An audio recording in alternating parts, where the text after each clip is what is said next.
Hello दोस्तों, आज हम पढ़ेंगे निर्धनता के बारे में, जो कि क्लास 11th के इकोनॉमिक्स में फोर्थ लेसन है, इकोनॉमिक्स सेकंड में।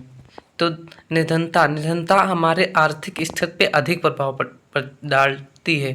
तो आज हम देखते हैं निर्धन कौन है। तो निर्धन समाज में व्यक्तियों का वह विशाल समूह जो अपनी दैनिक जीवन की आवश्यकताओं को पूर्ण करने में असफल है या उसे परचेस करने में उसे कठिनाई होती है, तो उसे हम पुअर कहते हैं, मतलब निर्धन कहते हैं। कॉन्सेप्ट ऑफ पॉवर्टी मतलब धारणा, निर्धन की धारणा। तो पहले तो देख लेते हैं जीवन के न्यूनतम साधन। जीवन के न्यूनतम साधन जो हमारे लिए अत्यधिक नीड हैं। फर्स्ट, उचित संतुष्ट का भोजन, उचित संतुष्ट स्तर का पोषित भोजन। सेकंड है न्यूनतम आवश्यक कपड़े व निवास व फर्नीचर, स्वास्थ्य सुविधाएं, स्वच्छ जल व शिक्षा का न्यूनतम स्तर। फिर सापेक्ष निर्धनता के अंतर कुछ हम लारेंज वक्र पढ़ते हैं। लारेंज वक्र से आशय, लारेंज वक्र में एक विशिष्ट वक्र से आशय यह है कि अगर 30% जनसंख्या है तो वह उसकी इनकम 30% हो, 20% जनसंख्या है तो उसकी इनकम 30% हो। निरपेक्ष समता रेखा के इक्विटी लाइन के बाद, इक्विटी लाइन होने के बाद यह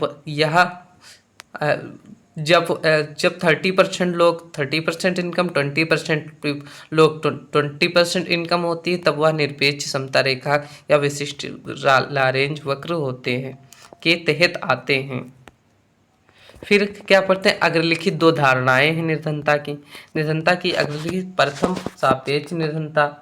सापेक्ष निर्धनता जो दूसरे देशों की तुलना में की जाती है, आय में असमानता पाई जाती है, दूसरे देश की तुलना में निर्धनता का स्तर देखा जाता है और आय में असमानता। 2011 के राष्ट्रीय आय के अनुसार हमारी भारत की राष्ट्रीय आय $1420 थी, जो कि 6 नंबर पर है हमारा भारत। दूसरे नंबर पर निरपेक्ष निर्धनता। निरपेक्ष निर्धनता में पहला कैलोरी मापदंड, दूसरा न्यूनतम उपभोग व्यय। न्यूनतम उपभोग व्यय मापदंड का प्रयोग विशेषज्ञ समिति एक्सपर्ट कमेटी करती है। कैलोरी मापदंड प्रत्येक दिन, यदि कोई व्यक्ति प्रत्येक दिन भोजन प्राप्त करने से कितनी कैलोरी से प्राप्त होती है उसका आकलन होता है। वर्ल्ड डेवलपमेंट रिपोर्ट के अनुसार निम्न स्तर 10% लोगों का राष्ट्रीय आय 3.5%, जबकि उच्च स्तर के 10% लोगों का राष्ट्रीय आय 33% है।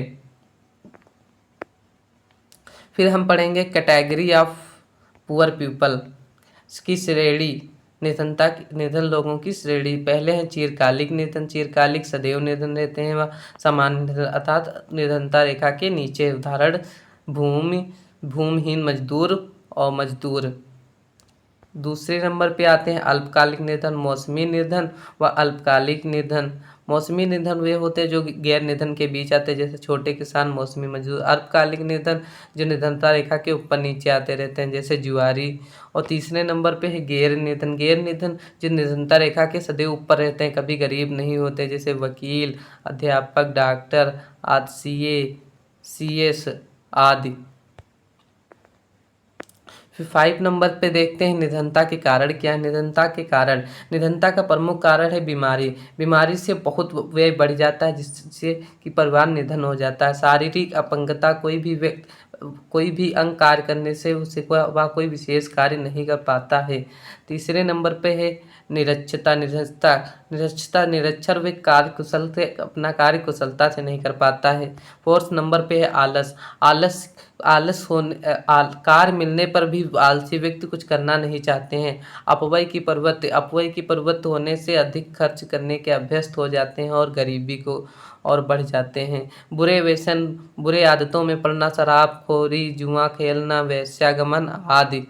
4th नंबर पे है मुखिया। 7th नंबर पे है मुखिया की मृत्यु। परिवार निधनता में डूब जाता है। मुखिया की मृत्यु से मानसिक दोष, जीविकोपार्जन का कोई साधन नहीं होता है, जो लोग मेंटल प्रॉब्लम होते हैं।